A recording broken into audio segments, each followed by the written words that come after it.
মিষ্টি জাতীয় জিনিস আমি খুব একটা পছন্দ না করলেও জিলাপি কেন জানি আমার ভীষণ ভালো লাগে। আর সেটা যদি হয় গুড়ের জিলাপি তাহলে তো কথাই নেই। চিকন চিকন মচমচে গুড়ের জিলাপি মুখে দিলেই যেন মনটা ভরে যায়।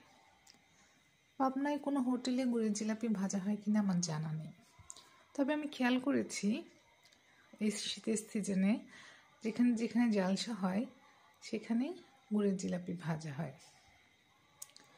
তো আজকে যখন আমি বাসায় ফিরছিলাম দেখলাম যে মেমকাঞ্চালি স্কুলের সামনে জালসা হচ্ছে এবং যথারীতি জালসাকে ঘিরে নানান রকম মেলা বসেছে। সেখানে আমি গুড়ের জিলাপি সন্ধান করতে থাকি এবং খুব সহজেই পেয়ে যাই। তো এই গুড়ের জিলাপি এত মজার যে বলে বোঝাতে পারবো না, খুবই সুস্বাদু ছিল। পাশাপাশি আমি কিছু পেঁয়াজও কিনেছিলাম।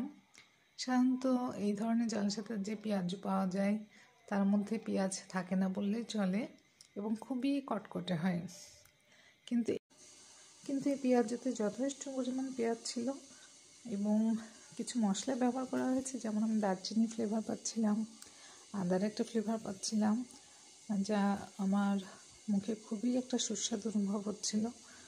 যার ফলে আমি অনেকগুলো পেঁয়াজও কিনলেও ছবি তোলার জন্য অপেক্ষা করতে পারিনি, খেয়ে ফেলেছি। গরম গরম খেতে চাইলে আপনারাও চলে যান।